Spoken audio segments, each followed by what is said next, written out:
Voice હવે આવે છે? હવે જુઓ તો આવી ગયો. ઓકે, તો વોઇસ બરોબર આવે છે અને કમ્પ્લીટ દેખાય છે. યસ.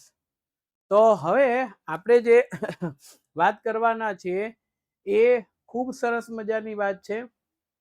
અને A1 બેચ અને દરેકે દરેક વિદ્યાર્થી A1 ગ્રેડ લઈ આવે એ માટે સરસ મજાનું રિવિઝનની આ શ્રેણી આપણે ચાલુ કરી છે. તો ખાસ ધ્યાન રાખવું, રિવિઝન ની શ્રેણી હોય એટલે એમાં બધું મારે ભણાવવાનું હોતું નથી. તમને મુખ્ય જે માહિતી છે એ ચોક્કસ પ્રકારની હું તમને આપતો જઈશ. અને આપણી પાસે 20 ચેપ્ટર અવેલેબલ છે. હા, રિવિઝન આજથી ચાલુ કર્યું.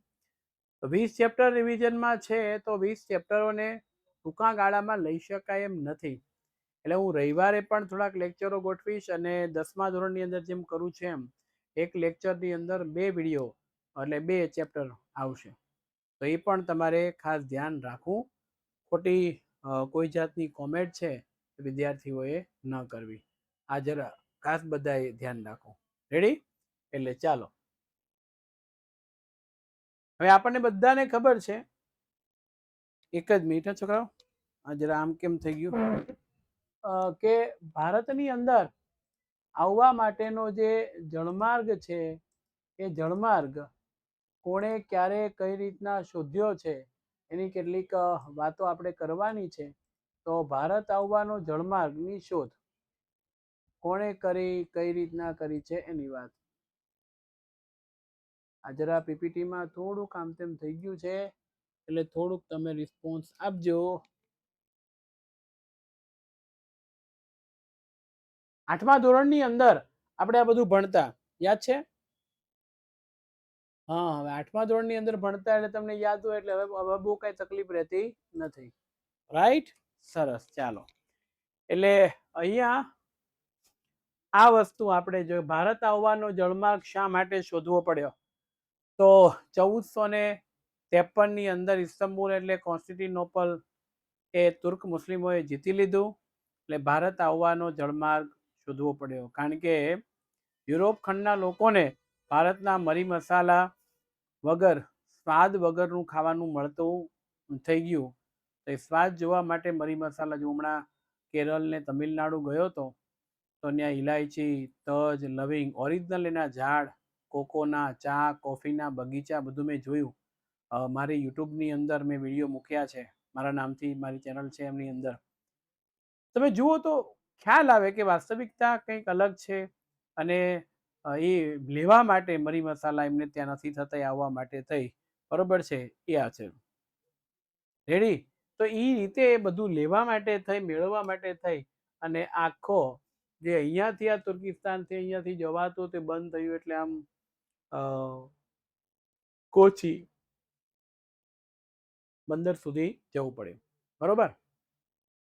ભારત આવવાની જળમાર્ગની શોધ કઈ રીતના થઈ? સૌથી પહેલા તો આપણને ખબર છે પોર્ટુગલના રાજા છે પ્રિન્સ હેનરી, એની પ્રેરણા પ્રોત્સાહનથી સાહસવીરોએ નવા જળમાર્ગ શોધવાનો પ્રયત્ન કર્યો. અને નવા જળમાર્ગ શોધવાનો જે પ્રયત્ન કર્યો છે એ ભારત આવવા માટેના સાહસવીરોનો પ્રયત્ન ગણાવાય. એમાં એક જણાએ કેપ ઓફ ગુડથી પૂછીર શોધી લીધી, અહીંયા આ કેપ ઓફ ગુડને. પછી ત્યાંથી વળી પાછા નવા નવા પ્રદેશોની શોધ કરતા કરતા કરતા કરતા કરતા એક વ્યક્તિ વાસ્કો દ ગામા, જેને સફળતા મળે છે. અને પ્રિન્સ હેનરી રાજા છે, બાર્થોલોમ્યુ ડાઇઝ છે, એમણે મદદ કરી કે ભાઈ અમે તમને મદદ કરશું પણ તમે અમને મદદ કરો. અને આ મદદની સાથે સાથે જળમાર્ગ નવો શોધખોળ થાય છે. પ્રશ્ન એ છે, ભારતમાં યુરોપિયન પ્રજાનું આગમન, અંગ્રેજોનું આગમન ને વેપારી મથકની સ્થાપના કઈ રીતના થઈ? તો ધીમે ધીમે શરૂઆત વેપારની થઈ એટલે પોર્ટુગીઝો એટલે ફિરંગી પ્રજા આવી. અને ત્યાર પછીના 100 વર્ષની અંદર આ પોર્ટુગીઝોએ તો દીવ છે, દમણ છે, કોચીન છે, મલાક્કા છે, બધાને જીતી લીધા. અને પોર્ટુગીઝોની સફળતાથી પ્રેરાઈને હોલેન્ડના ડચ એટલે વલંદા લોકો આવ્યા, ડેનમાર્કની ડેનિશ પ્રજા આવી અને ઈસ્ટ ઇન્ડિયા કંપનીની સ્થાપના થઈ. તો એ વખતે ઇંગ્લેન્ડની જે પ્રજાતિ છે એ પણ આવે છે. ઈસવીસન 1600 ની અંદર ઇંગ્લેન્ડની રાણી એલિઝાબેથની મદદથી વેપાર શરૂ થયો અને 1608માં કંપનીનું પહેલું વહેલું જહાજ સુરત બંદરે ઉતર્યું ગુજરાતમાં અને વેપાર ધંધાની શરૂઆત થવા મળી. આખરે ઈસ્ટ ઇન્ડિયા કંપની જે છે એમણે મુઘલ બાદશાહ જહાંગીરની મદદથી વેપારનો પરવાનો એટલે મંજૂરી લીધી અને પહેલી વેપારી કોઠી સુરતની અંદર શરૂ થઈ. કોઠી એટલે કે ધંધાનું સ્થળ શરૂ થયું. અને જેમ જેમ સમય જતો ગયો તેમ તેમ સુરત સિવાય ભરૂચ છે, અમદાવાદના વેપારી મથકો સ્થાપ્યા, પરંતુ આ પ્રદેશમાં મરાઠી સત્તાનું પ્રભુત્વ વધતા એને જોખમ દેખાણું. એટલે દક્ષિણ પૂર્વ દિશામાં આગળ વધ્યા. અહીંયા રહેવા દો, અહીંયા તો મહારાષ્ટ્ર બધા ભેગા પ્રદેશો હતા એટલે આપણી તકલીફ થશે, તો આપણે અન્ય જગ્યા ઉપર જતા રહીએ. અને 1668માં વેપાર કરવા માટે ફ્રેન્ચ ઈસ્ટ ઇન્ડિયા કંપનીનું આગમન થયું અને એને માહે, કરેકાલ, પોંડુચેરી, ચંદ્રનગર, મછલીપટ્ટમ વગેરે પ્રદેશમાં વેપારી મથક સ્થાપ્યા. અને આ 18મી સદીમાં અંગ્રેજો અને ફ્રેન્ચોએ વિશ્વભરમાં પોતાની સત્તા જમાવી હતી. ઇંગ્લેન્ડે ઘણા બધા દેશોને ગુલામ બનાવ્યા હતા, બરોબર છે. અને પછી એ દરમિયાન ઈસ્ટ ઇન્ડિયા કંપની અને ફ્રેન્ચ ઈસ્ટ ઇન્ડિયા કંપની વચ્ચે સત્તા સંઘર્ષ માટે 3 કર્ણાટક વિગ્રહ થયા. એટલે કર્ણાટકમાં યુદ્ધો થયા છે અને ઈસ્ટ ઇન્ડિયા કંપની છે ફ્રેન્ચની, એમનો પરાજય થયો અને બ્રિટિશ ઈસ્ટ ઇન્ડિયા કંપની જીતે છે. અને આ બધા વિસ્તારો છે ધીમે ધીમે ધીમે કરતી બ્રિટિશ ઈસ્ટ ઇન્ડિયા કંપની પોતાના તરફ લઈ લે છે. એટલે એમની એક શરૂઆત થઈ ગઈ ધંધો બિઝનેસ કરવાની.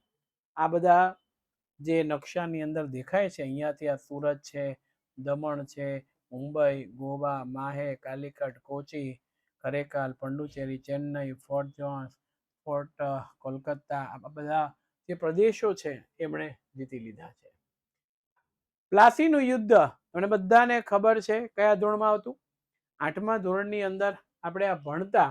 પ્લાસીનું યુદ્ધ, સિરાજુદ્દૌલા એનો સ્વભાવ ઉતાવળ્યો અને રાજ્યમાં તેના કેટલાક વિરોધીઓ પણ હતા.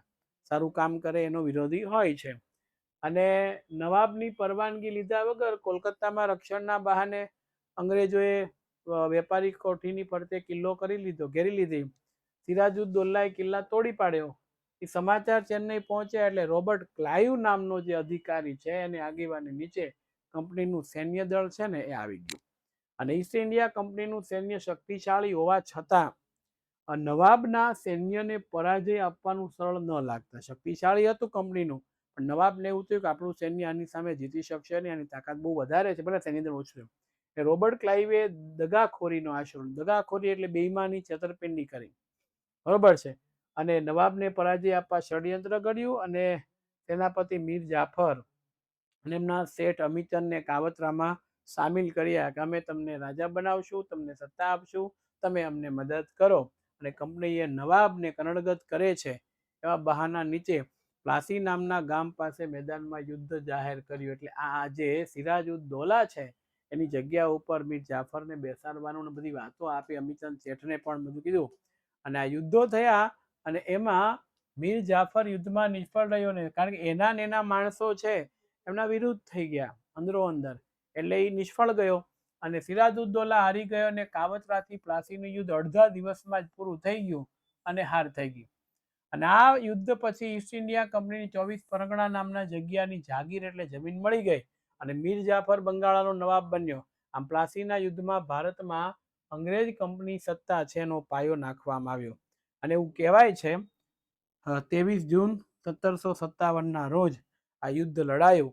પ્લાસીનું જે મેદાન છે મુર્શિદાબાદ શહેરમાં પશ્ચિમ બંગાળથી આશરે 38 કિલોમીટર દૂરના અંતરે આવ્યું હતું અને ત્યાં આ યુદ્ધ છે એ લડાયું હતું. બક્સરનું યુદ્ધ, ચાલો કયા ચેપ્ટરની અંદર બક્સરનું યુદ્ધ આવતું એ જરાક મને જાણ કરો. તો અંગ્રેજો મીર જાફરને બંગાળાનો નવાબ બનાવી એમની પાસેથી, ઓકે, કયા ચેપ્ટરમાં નહીં, કયા ધોરણમાં આવતું એ લખો. જુદા જુદા બહાના નીચે ધન મેળવ્યું અને આ વધુ અધિકારો મેળવવા લાલચમાં ઈસ્ટ ઇન્ડિયા કંપની મીર જાફરને ખસેડી મીર કાસિમને, જાફરને ખસેડી મીર કાસિમને નવાબ બનાવવામાં આવ્યો. અને કંપની માટે મીર કાસિમ તો મીર જાફર કરતાંય વધારે મહત્વકાંક્ષી સાબિત થયો. તેથી મીર કાસિમની કંપનીને ડર લાગ્યો. તેથી મીર કાસિમને ફરીથી સત્તા ઉપરથી ઉથલાવી અને મીર જાફરને રાખ્યો. અને મીર કાસિમ અવધના નવાબના શરણે ગયો કે અંગ્રેજોએ મારી સાથે આવું કર્યું છે, મને ન્યાય જોઈએ છે, મને તમે મદદ કરો. તો પેલા મીર જાફર હતો એને ખસેડી મીર કાસિમને બંગાળામાં બેસાડ્યો. વળી એમ તો મીર કાસિમ તો હેરાન કરશે કંપનીને, એને લઈ અને મીર જાફરને ફરીથી બેસાડ્યો. એટલે મીર કાસિમ અવધના નવાબના શરણે ગયો અને મુઘલ બાદશાહ શાહ આલમ આવ્યા આ સમયે અવધમાં. અને આ ત્રણેયની જે સંયુક્ત સેના છે એનો સામનો કરવાનો નિર્ણય કરીને યુદ્ધ જાહેર કર્યું. આ યુદ્ધ એટલે બક્સરનું યુદ્ધ. ઈસ્ટ ઇન્ડિયા કંપનીના યુદ્ધમાં 22 ઓક્ટોબર 1764 માં સંયુક્ત સેના હારી ગઈ. એટલે 3 રાજ્ય, એક બંગાળા, બીજું બિહાર અને ત્રીજું ઓરિસ્સા, દીવાની એટલે કરવેરાની સત્તા છે એ અંગ્રેજોને મળી ગઈ. એક સાથે 3 રાજ્ય છે એમની હાર થઈ. મીર જાફર, મીર કાસિમ, શાહ આલમ. ભારતમાં બ્રિટિશ કંપનીનો વિકાસ અને વિગ્રહ. 1757માં અંગ્રેજ સરકારે નિયામક ધારો પસાર કર્યો અને જે કાયદા અનુસાર બંગાળાના ગવર્નર તરીકે ગવર્નર જનરલ બનાવી દઈ કંપનીના વ્યાપાર, રાજકીય હિતો, પ્રવૃત્તિઓ સીધા અંકુશો નીચે મૂક્યા. તેથી મુંબઈ અને મદ્રાસના ગવર્નર તેની કાઉન્સિલિંગ મૂકવામાં આવ્યા. આ રીતે વોરન હેસ્ટિંગ એ ભારતનો પ્રથમ ગવર્નર જનરલ બને. ઓબ્જેક્ટિવની અંદર આ આપણને પૂછાય છે. વોરન હેસ્ટિંગ ભારતના પ્રથમ ગવર્નર જનરલ છે. સર આઈએમપી ક્યારે આપશો? માય ડિયર ફ્રેન્ડ, ચોખવટ પાડું છું, આઈએમપી હોતી નથી. આઈએમપી બનાવવી પડે છે અને એ આઈએમપી અગાઉ ન મળે. સમય આવીએ જે વસ્તુ આપીએ છે એની જ કિંમત હોય છે. સમય પહેલાની કોઈ જ કદર હોતી નથી. બરોબર છે? આપનો આભાર. હવે આઈએમપી છે એના માટેની વાત ન કરવી.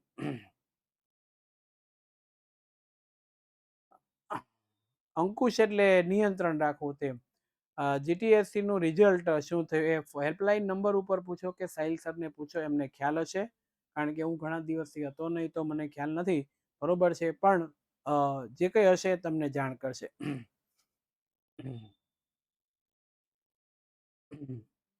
ચાલો હવે અહીંયા ધ્યાન રાખો. તે સમયે મરાઠા સર્વપ્રથમ મરાઠા વિગ્રહ થયો અંગ્રેજો સાથે. મૈસૂરના હૈદર અલી સાથે દ્વિતીય મૈસૂર વિગ્રહ થયો. વિગ્રહ એટલે યુદ્ધ થાય છે. અને એક સાથે સામનો કરતા ઈસ્ટ ઇન્ડિયા કંપની મુશ્કેલીઓ વધી અને વોરન હેસ્ટિંગ્સ બાદ ગવર્નર જનરલ તરીકે કોર્નવોલિસ ભારતમાં આવે છે. અને મૈસૂરના વાઘ ગણાતા ટીપુ સુલતાન સાથે ત્રીજો મૈસૂર વિગ્રહ થયો. અને આ સુલતાનોને હરાવી કંપનીએ મરાઠા અને નિઝામને મદદ કરી અને ત્રણેયની સંયુક્ત સેના સામે ટીપુ સુલતાનની હાર થઈ અને સંધિ એટલે કે મદદ એકબીજા કરશે અને સમાનતાથી રહેશે એ માટેના કરારો થયા. સંધિ કેમ કરવી પડી? ટીપુ સુલતાનની હાર થઈ. બરોબર. અને ધીમે ધીમે કરતા હા જુઓ, કોર્નવોલિસ બાદ સર જ્હોન શોર ગવર્નર બન્યા છે અને તેણે અપનાવેલી તટસ્થ નીતિને કારણે ઈસ્ટ ઇન્ડિયા કંપનીની પ્રતિષ્ઠા એક બાજુ ઘટી તો બીજી બાજુ મરાઠાઓ છે એ શક્તિશાળી બન્યા. હવે અંગ્રેજ સરકારને ખબર પડી કે મરાઠી પ્રજા છે એ આપણને નિરાતે રહેવા દેશે નહીં, આપણે કંઈ કરવું પડશે. તો કે હા બરોબર છે. તો એ આપણને આપ્યું છે. આથી જ્હોન શોર પછી ગવર્નર જનરલ વેલેસ્લી એમણે કંપનીને ભારતમાં સર્વોપરી બનાવી. આ માટે વેલેસ્લીએ સહાયકારી સૌજન્ય યોજના સહાયકારી કે અમે તમને મદદ કરીશું તે. હવે જોઈએ સહાયકારી યોજના શું છે. આ ભાઈ છે, દેખાય છે લોર્ડ વેલેસ્લીની એ તસવીર છે. આ ટીપુ સુલતાન છે, આ ગવર્નર જનરલ વોરન હેસ્ટિંગ્સ છે. આ 3 જણાનો ઉલ્લેખ આ પ્રકરણની આ પ્રશ્નના જવાબની અંદર કર્યો છે અને 3 જણા વિશેની ચર્ચા આપણે કરશું. આ જુઓ, વેલેસ્લી છે સહાયકારી યોજના છે. ગમે તે થાય, સહાયકારી યોજનામાં આ રાજાઓને પૂરી અને એનો લાભ લઈ લેવો. બરોબર છે, એ મુદ્દો આપણને આપ્યો છે, એટલે ઈ પરિસ્થિતિ અહીંયા થઈ. તો આ માત્ર સમજવા માટે છે, બરોબર છે, માત્ર યાદ રાખવા માટે. હોમવર્કમાં કે ક્યાંય આવતું નથી, માત્ર યાદ રાખવાની વાત આપણને આપી છે. જોઈએ, વેલેસ્લી અને સહાયકારી સૌજન્ય સૈન્યની યોજના. વેલેસ્લીએ એવું કીધું, અમે તમને સૈન્ય દળને તાલીમ આપશું, પણ અમે કહીએ એ શરતોનું માન કરવું પડે. બરોબર છે. તો હવે જોઈશું, આ યોજના મીઠા ઝેર સમાન હતી. ઓબ્જેક્ટિવમાં પૂછાય કઈ યોજના મીઠા ઝેર સમાન હતી? તો વેલેસ્લીએ ઘડેલી સહાયકારી યોજના. એને ઘણા પ્રદેશોમાં ઈસ્ટ ઇન્ડિયા કંપનીને જોડી દીધા. ગવર્નર જનરલ વેલેસ્લીએ ટીપુ સુલતાનને સહાયકારી યોજના સ્વીકારવા જણાવ્યું, અને જેનો તેણે ઇનકાર કર્યો. ટીપુ સુલતાન છે એમણે ના પાડી કે ભાઈ ગમે તે થાય પણ ઈ નહીં બને, અમે તમારા હાથ નીચે નહીં રહીએ, તમે કયો એમ અમે કરશું નહીં. યોજનાનો સ્વીકારનો ઇનકાર થતા અંગ્રેજ કંપની નિજામ સાથે મેળવી મૈસૂર ઉપર આક્રમણ કર્યું, અને ચોથો યુદ્ધ થાય છે વિગ્રહમાં. ટીપુ સુલતાન છે અંગ્રેજો સામે લડતા લડતા મૃત્યુ પામ્યા, કારણ કે વેલેસ્લીની સહાયકારી યોજના છે એ બધાને બંદી બનાવી દીધી, ના પાડી. વેલેસ્લી બાદ ભારતમાં ગવર્નર જનરલ તરીકે વોરન હેસ્ટિંગ્સ આવે છે, અને તેણે નેપાળ સાથે યુદ્ધ કરી ગુરખા નામની પ્રજાતિને લશ્કરમાં સામેલ કર્યા. પિંધારા નામની પ્રજાતિ સાથે યુદ્ધ કરીને અંકુશમાં લીધા. ત્રીજા મરાઠા વિગ્રહમાં કંપનીની સર્વોપરિતા સ્થપાઈ. સર્વોપરિતા એટલે સર્વ જગ્યા ઉપર કંપની છે એની સ્થાપના થઈ. વિલિયમ, પેન પડી કે લઈ લો. વિલિયમ બેન્ટિંગ જે છે, સર વિલિયમ બેન્ટિંગ, એ ભારતમાં અગાઉના ગવર્નર જનરલોની સરખામણીમાં ઉદાર ગવર્નર જનરલ હતા. આ છે ને ઉદાર મતવાદી ગવર્નર જનરલ તરીકે કોણ હતી? ઓબ્જેક્ટિવની અંદર આપણને પૂછાય તો એ છે ઉદાર મત ગવર્નર જનરલ હતા વિલિયમ બેન્ટિંગ.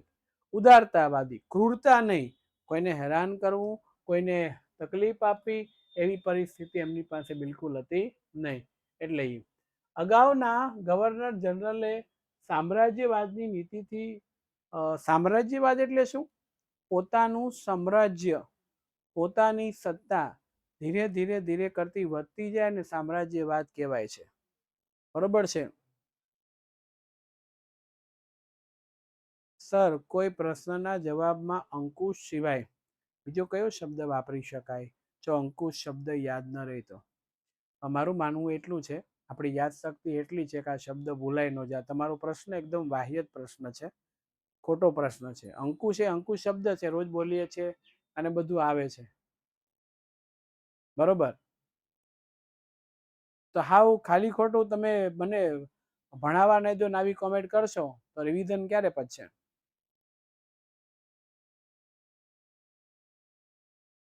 રિવિઝન છે, આખું સિલેબસ ફરીથી ચલાવો એ નહીં, રિવિઝન છે, ફરીથી ઝડપથી પૂર્ણ કરવું, યાદ દેવડાવું એની વાત છે. સિલેબસ ફરીથી નથી ચલાવવાનો.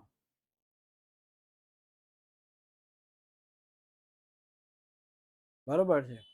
અંકુશ શબ્દ પાઠ્યપુસ્તકમાં છે એટલે અંકુશ, એનો મિનિંગ થાય નિયંત્રણ રાખવું, તે કંટ્રોલ રાખવું. તે કંટ્રોલ અંગ્રેજી શબ્દ થયો, નિયંત્રણ એ શુદ્ધ ગુજરાતી છે. રેડી?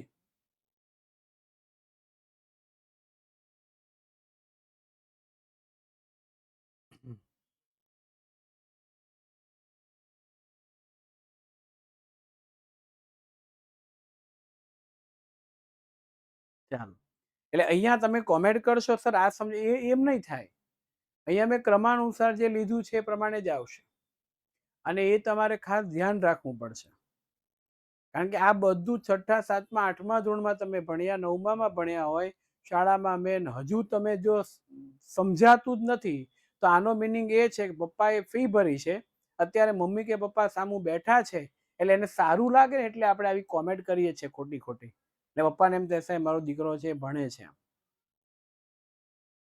બરોબર છે.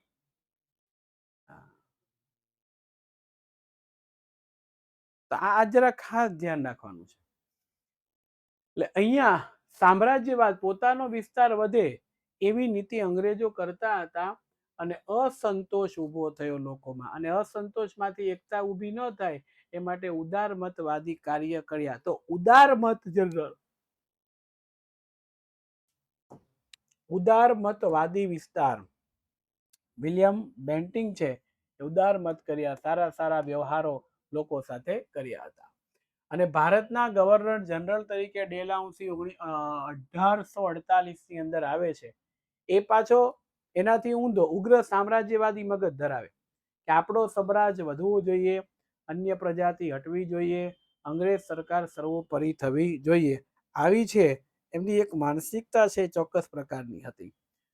અને આ સામ્રાજ્યવાદી નીતિને પોષવા કંપનીને રાજ્ય વિસ્તાર વધારવા જીતો, યુદ્ધ કરીને ક્યાં તો એને જપ્ત કરો અને ખાલસા કરો. ખાલસા એટલે ખાલી કરવાનું, બરોબર છે.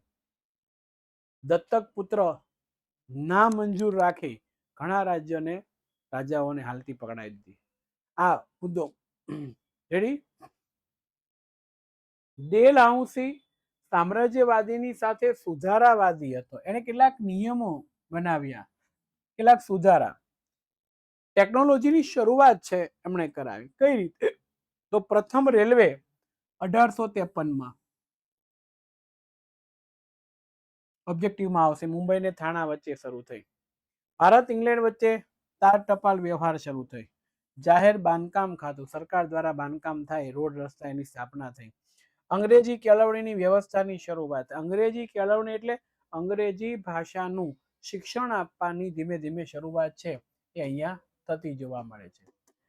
પછી એને વિધવા પુનઃલગ્ન, બાળ લગ્ન પ્રતિબંધક ધારો પસાર કર્યો. વિધવા પુનઃલગ્ન કરી શકે અને બાળ લગ્ન ન થાય એ માટેનો ધારો પ્રતિબંધ મૂક્યો. 1757ના પ્લાસીના યુદ્ધથી શરૂ કરીને 100 વર્ષના સમયની અંદર આ કંપની અને સત્તા સામ્રાજ્યવાદ બંને વધે છે. અને આ ભારતના રાજ્યના અસંતોષનો સામનો તેને કરવો પડે છે. અને અસંતોષ અને 1857ના ભારતનો પ્રથમ તો સ્વતંત્ર ધારો સ્વરૂપે પ્રસારાયો. લોકોને જે અસંતોષ થયો છે એમાંથી લોકો એક થયા અને પ્રથમ સ્વાતંત્ર્ય સંગ્રામ 1857 એક સાથે ભભૂકી ઉઠે છે. અને તસવીરની અંદર તમે જુઓ છો એ વ્યક્તિઓ એની અંદર જોડાય છે. ડેલહાઉસીએ ખાલસા કરેલા આ એક ચિત્ર છે, ચાર્ટ છે, પાઠ્યપુસ્તકમાં આપેલો છે, અને એ અહીંયા આપણને આપે. માત્ર તમારે યાદ રાખવાનો છે, બરોબર છે. ચાલો, તો અહીંયા બાળ લગ્ન એટલે નાની ઉંમરમાં લગ્ન, 18 વર્ષથી ઓછી ઉંમર હોય લગ્ન કરાવી નાખે તે. દીકરીના જન્મ થાય ને દૂધના ભરેલા વાસણમાં ડૂબાડીને મારી નાખવી અને દૂધ પીધી કરવામાં આવે છે. એ અહીંયા આપણને આપે છે. આ માત્ર યાદ રાખવાનું, ખાલી કઈ એક્ઝામમાં આવતું નથી. કંપની શાસનની આર્થિક અસરો. આઈએમપી સવાલ છે, પરીક્ષાની અંદર 3 ગુણની અંદર આપણને પૂછાય. જ્યારે આપણે કંપની શાસનનું સરવૈયું તૈયાર, સરવૈયું એટલે શું? તો કે આવક કેટલી છે અને ખર્ચ કેટલો છે એની ગણતરી. બીજી રીતે કહીએ તો નફા અને ખોટ. ત્રીજી રીતે કહીએ તો લાભ અને ગેરલાભ. લાભ એટલે ફાયદો, લાભ અને ગેરલાભની વાત અહીંયા કે લાભ અને ગેરલાભ એનું સરવૈયું તૈયાર કરવું, એનો ખ્યાલ આવે. ભારત દેશમાં છેલ્લી સદીઓથી દુનિયાના તમામે તમામ દેશોની જો વાત કરવામાં આવે તો આર્થિક રીતે ગૌરવભર્યું સ્થાન ભોગવતો હતો. આ ક્યાં સુધી રહ્યું ખબર તમને? અંગ્રેજો ભારતમાં આવ્યા ત્યાં સુધી ભારત સોને કી ચિડિયા હતો. સોના મહોરોનું લેવડ દેવડ થતું. દુનિયાના દેશો સાથે વેપાર ધંધા કરતા ત્યારે સોના મહોરો આપણને આપતા, આપણે એની વસ્તુ આપતા. બધાના ઘરે સોના ચાંદી હતી, એટલે સોને કી ચિડિયા ભારત એટલે કહેવાતો. ચલણી નાણું ન હતું, રાણી સિક્કાઓ હતા રાજાશાહી શાસનની અંદર. રેડી?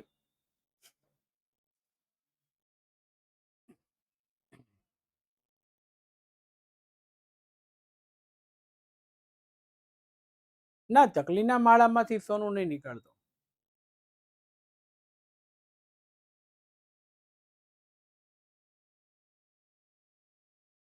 રેડી? હા.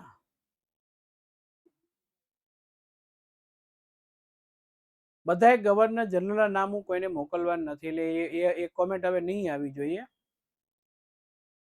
અને પુરાણા મંદિરો જૂના જમાનાના કોલેજ કેટલું સોનો મહોરો બધું નીકળે છે. હું પદ્મનાભ મંદિર ગયો હતો, તેની હિસ્ટ્રી તમે જાણો તો બહુ વિશાળ હિસ્ટ્રી, એની આપણને ગમે એવી મજા આવે એવા પ્રકારની પરિસ્થિતિ છે. રેડી? તો હવે આ ગૌરવભર્યું સ્થાન, પણ જ્યારે અંગ્રેજ સરકાર આવી, બ્રિટિશરો આવ્યા, એના 100 વર્ષની અંદર, બરોબર છે, 100 વર્ષની અંદર ઇંગ્લેન્ડ માટે કાચો માલ પેદા કરનાર ને કારખાનામાં તૈયાર થયેલો માલ માટે બજારની ગરજ સારનારો દેશ ભારત બન્યો. ગરજ સારવી એટલે કે ની મદદ કરવી, મદદ કરવા માટેનો એક દેશ બની ગયો. જાણે કે આપણે એની જરૂર હોય એમ, ગરજ એટલે જરૂરિયાત હોય એવી રીતે. 100 વર્ષમાં તો આપણે હેરાન હેરાન થવાનું રહ્યા. હવે જુઓ, બંગાળાની અંદર સુતરાવ કાપડ, કાચું રેશમ, ખાંડ ઉદ્યોગ, શણનું કાપડ, મલમલનું કાપડ એની નિકાસ કરતું 1708 થી 1756 ના સમયમાં. પરંતુ દ્વિમુખી શાસન પદ્ધતિ બંગાળામાં આવી ગઈ, એટલે આર્થિક ચમક જે પેલી બંગાળા, બિહાર અને ઓરિસ્સાની દીવાની સત્તા એ અંગ્રેજ સરકારે લઈ લીધી. એટલે કરવેરા એ ઉઘરાવે, રાજાએ માત્ર શાસન કરવાનું, એટલે પ્રજાના કોઈ કાર્ય છે એ યોગ્ય રીતે થતા હતા નહીં. રેડી?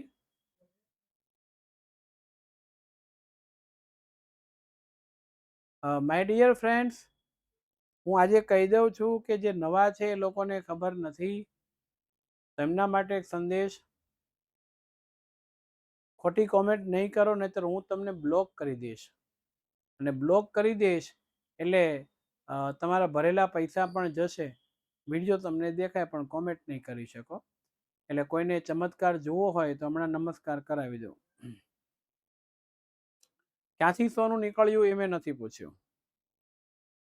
તો હવે કોઈ પણ જાતનું સોરી, નો, આ તે કોઈ કોમેન્ટ નહીં જોઈએ, કોમેન્ટ જ નહીં જોઈએ. લીરી? તો કંપનીના, અંગ્રેજ કંપની છે એ મહેસૂલ ઉઘરાવતી. મહેસૂલ એટલે કે લોકો ઉપર નાખેલા જે કરવેરા છે એ કરવેરા ઉઘરાવતી. અને ભારતનો ખેડૂત પાયમાલ થયો, દેવાદાર બન્યો, કંપનીને પૈસા ચૂકવવા માટે એ તૈયાર થવું પડ્યું, દેવાદાર થયો. અને અંગ્રેજ સરકારે ઇંગ્લેન્ડના ઉદ્યોગોનો વિકાસ કરવા ભારતના કાપડ ઉદ્યોગ ભાઈ જકાત નાખી. અન્યાય એટલે ખરાબ જકાત નાખી, વધારે પડતી કરવેરા નાખ્યા. કાપડ ઉત્પાદન થાય, જે વણકર કાપડ ઉત્પાદન કરે અને વેચાણ કરવા જાય તો સરકારે કરવેરા નાખ્યા. આપણા દેશની વસ્તુ હોવા છતાં પણ આપણે ત્યાં કરવેરા નાખવામાં આવ્યા. એટલે એ વસ્તુ આપણા દેશની હોય એ મોંઘી થઈ ગઈ, અને જબરજસ્તી આ લોકો છે એ પછી વિવિધ પ્રકારના કરવેરા લઈ લે, અને સાથે સાથે કરવેરા લેતાની સાથે સાથે આપણા કારીગરોને હેરાન કરે, ધંધા ઉદ્યોગ આપણા બંધ થઈ જાય એવા પ્રકારનું કાર્ય કરે છે. સર, એસએસ પાવરફુલ બનાવવું હોય તો તમારે શું કરવું છે એ તમારા ઉપર ડિપેન્ડ છે. મને એમાં કશી જ ખબર ન પડે કે એસએસ પાવરફુલ બનાવો તો શું કરવા. અને તમે ઓલરેડી એસએસમાં પાવરફુલ છો એ તમને ખબર નથી. અને બીજું, તમને એટલી જ ખબર છે કે મને નથી આવડતું. બાકી એકનો એક સિલેબસ તમે સ્કૂલમાં ભણ્યા છો, ટ્યુશનમાં ભણ્યા હોય, મેં ભણાવ્યું હોય, સ્કૂલમાં સ્વાધ્યાય લખવા આપ્યું હોય, ટ્યુશનમાં હોમવર્ક આપ્યું હોય, એક્ઝામના સમયે તમે રિવિઝન કર્યું હોય, દરેક સન્ડે એક્ઝામમાં મેં પેપર લીધું હોય, તમને ઓનલાઈન મળ્યું હોય, આટલું બધું કર્યા પછી જો તમને એની વસ્તુ ન આવડે તો હું એટલું જ કહું છું કે તમે તમારા મનથી હારી ગયા છો કે મને નથી આવડતું એટલે આવડશે નહીં. કોઈ વિષયને પાવરફુલ કેમ બનાવવો એની કોઈ શોર્ટકટ કી નથી હોતી. બરોબર છે? એટલે આ વસ્તુ ધ્યાન રાખજો. એટલે કરવેરા નાખ્યા ને ઇંગ્લેન્ડની જે ઉદ્યોગ છે એનો વિકાસ થાય એવા પ્રકારની પરિસ્થિતિ છે. ભારતના હુન્નર એટલે કે જે નાના ઉદ્યોગો છે એ નાના ઉદ્યોગોને કચડી નાખવામાં વિવિધ અયોગ્ય રીત રસમ અપનાવી. રીત રસમ એટલે કે કોઈને કોઈ આઈડિયાઝ કર્યા અને એના કારણોસર એ નુકસાન થયું, જેથી ભારતનો ઉદ્યોગ પડી ભાંગ્યો. ભારતના કારીગરો ગરીબ બેરોજગાર બન્યા. કંપનીના વેપારીઓ ખાનગી વેપાર કરી બંગાળાના કારીગરો પાસે ટૂંકી મુદ્દતનું, જો કારીગરોને કહી દે ખૂબ ઓછા સમયમાં વધારે કાપડ છે એને વણી અને આપવાનું, એ અંગ્રેજ સરકાર લઈ જાય અને એ પોતાને ત્યાં લઈ જાય, ડિઝાઇન ને રંગકામ ને કરે, લઈ ગયા કરતા 2-3 ગણી કિંમતે ભારતમાં લઈને વેચે. આપણું નાપડું કાપડ જે આપણે વણ્યું છે એ કાપડ ફરીથી આપણે ખરીદવાનો વારો આવે. બરોબર છે? સારી સારી વસ્તુઓ લઈ અને ખરાબ વસ્તુઓ છે અહીંયા મૂકે. ટૂંકી મુદ્દતના ચોક્કસ જથ્થામાં કાપડ વણી પૂરું પાડવાનો કોન્ટ્રાક્ટ એટલે લખાણ કરાર કરાવી લેતા અને કારીગરો ઇનકાર કરે તો ફટકા એટલે કે ચાબુક મારવાની. અથવાળું હોય જેમ ઘોડાને મારે ને ચાબુક મારવાની, ફટકા મારવાની જે સજા છે એમને કરવામાં આવતી હતી અને જેલની સજા થતી. હવે અહીંયા ઘટના એ છે કે કંપનીના આગમન પહેલા ભારતના ગામડા સ્વાવલંબી હતા. જો કંપની નહોતી આવી પેલા સ્વાવલંબી એટલે શું? માત્ર પોતાના પર જ આધારિત હતા. ધ્યાન રાખજો, પોતાના પર આધાર રાખતા હતા એને સ્વાવલંબી કહેવાય. અને અંગ્રેજોના શાસનથી ગરીબ અને પરાધીન બન્યા. પરાધીન એટલે શું થયું? બીજાના ઉપર આધારિત. પરાધીન એટલે અન્ય પર આધારિત. બરાબર છે? સ્વાવલંબી એટલે પોતાના પર, પરાવલંબી એટલે અન્ય પર આધારિત હોય તેવા થઈ ગયા. ઈસ્ટ ઇન્ડિયા કંપનીના શાસનકાળમાં ભારતમાં મુંબઈ થાણા વચ્ચે પહેલો રેલવે છે એની શરૂઆત થઈ. ઇંગ્લેન્ડ ભારત વચ્ચે આગબોટ પાણીમાં ચાલે ને એની શરૂઆત થઈ. મુંબઈ, મદ્રાસ, ચેન્નઈ, કોલકાતા જેવા મહાબંદરોનો વિકાસ કરાવ્યો. દુનિયા સાથે વેપાર કરવા માટે જે નાના નાના બંદરો હતા એનો વિકાસ કેમ થાય એ સરકારે કરાવ્યું. અને આ બધી જ વસ્તુઓ કમ્પ્લીટ થાય એટલા માટે થઈ અને તૈયારી બતાવી. અને હવે કંપનીના શાસનની સામાજિક અસરો. માય ડિયર ફ્રેન્ડ, ખાસ ધ્યાન રાખજો, પરીક્ષાની અંદર આપણને પૂછાય છે. બીજું, આજની ડીપીપીની અંદર પ્રકરણ નંબર 1 અને પ્રકરણ નંબર 2 એને ભેગું કરી અને 50 માર્ક્સનું પેપર છે મૂકવાનું છે. એ જરા સોલ્વ કરજો, લખજો. બરોબર છે? જેથી તમને ખ્યાલ આવે રિવિઝન કોને કહેવાય. ઓકે, તો આ મુદ્દો અહીંયા થયો છે.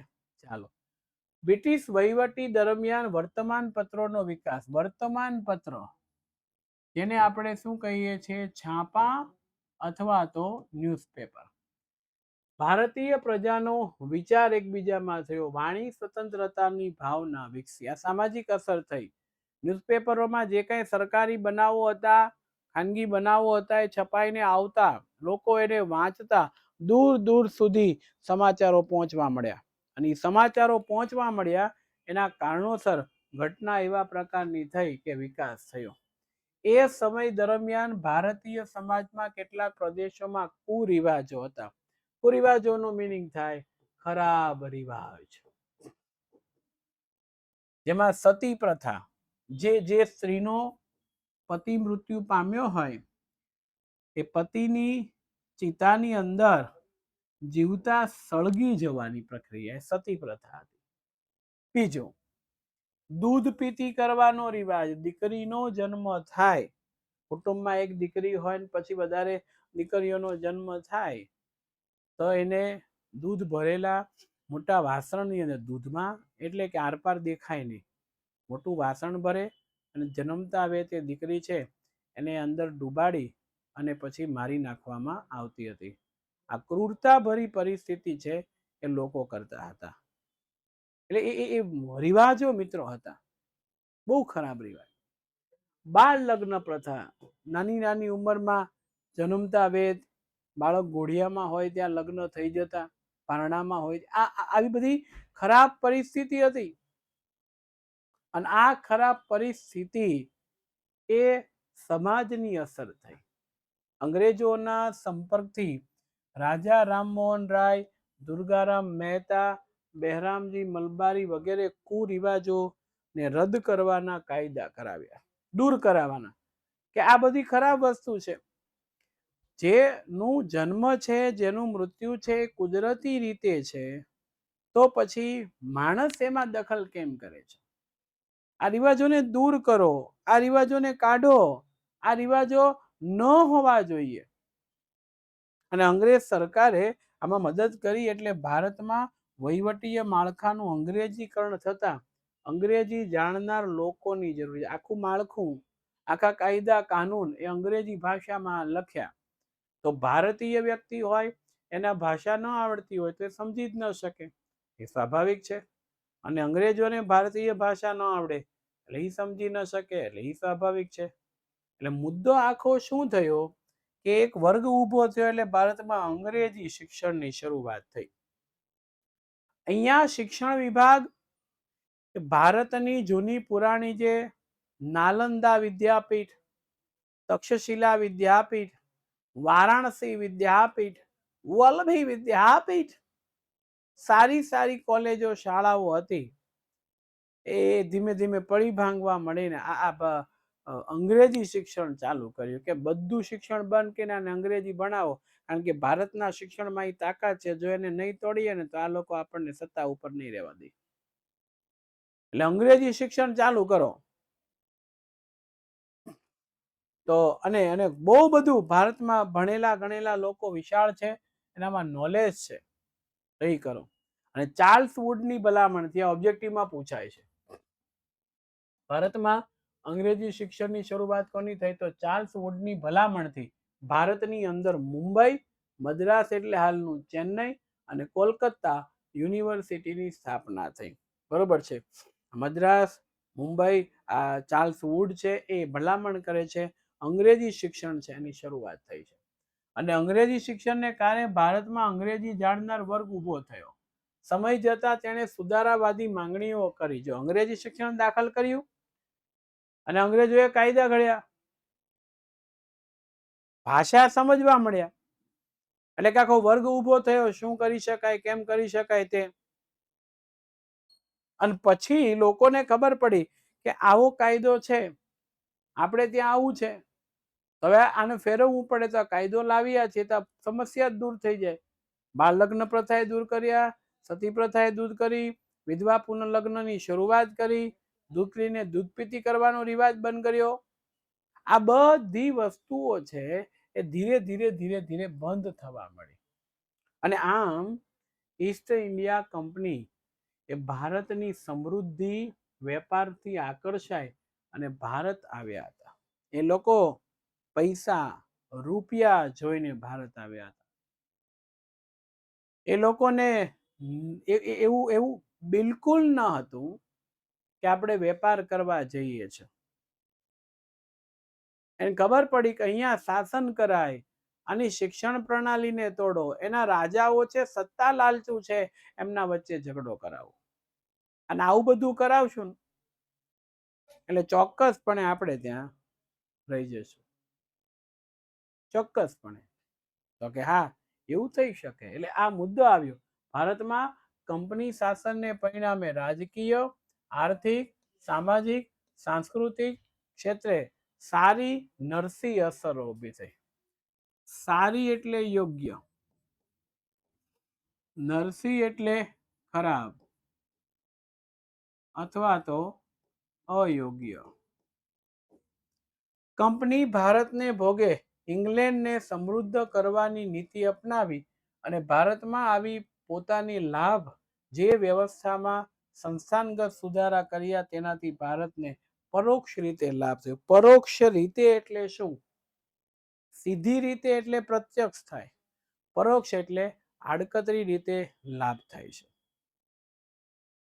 અને ધીમે ધીમે ધીમે ધીમે કરતા આખી જે કંપની છે એ ભારતમાં સ્થાયી થઈ ગઈ. તમે જુઓ 250 વર્ષનું એમનું સામ્રાજ્ય એટલું થયું કે આખા ભારતમાંથી સોનું, ચાંદી, રૂપિયા, પૈસા, કિંમતી સામાન, હીરા ઝવેરાત, તમે જો કેટલી બધી વસ્તુઓ છે એ ભારતમાંથી લઈ ગયા. અને મોટી મોટી લાઇબ્રેરીઓ, પુસ્તકાલયો બધું હતું, એનો વિનાશ કેમ કરી શકાય ને એને શોધ્યું. ભારતના લોકોને હેરાન કેમ કરી શકાય એને શોધ્યું. ભારતના લોકોની હેરાનગતિ છે જેલમાં પૂરવા, મારવા, આવું બધું. ક્યાંક ક્યાંક પોઝિટિવ વસ્તુ હતી, એમાં નેગેટિવ વસ્તુની શરૂઆત કરી એને. અને આ પોતાના શાસનકાળ દરમિયાન, આ ધ્યાન રાખજો, આ પોતાના શાસનકાળ દરમિયાન એને ભારતનું ભલું કર્યું. ટેકનોલોજી લઈ આવ્યા, યંત્ર સામગ્રી લઈ આવ્યા, આ ભારતનું ભલું થયું, બરોબર છે. પણ સાથે સાથે નુકસાન પણ એટલું કરતા ગયા. કંગાળ, આઝાદી પહેલા સોને કી ચિડિયા કહેવાતો દેશ કંગાળ થઈ ગયો, ગરીબ પ્રજા થઈ ગઈ. ભારત પાકિસ્તાનના ભાગલા થયા, જ્ઞાતિવાદ થયો, ઝઘડાઓ થયા. કોના કારણે? અંગ્રેજોના કારણે. અને આ પરિસ્થિતિ આપણને આપી.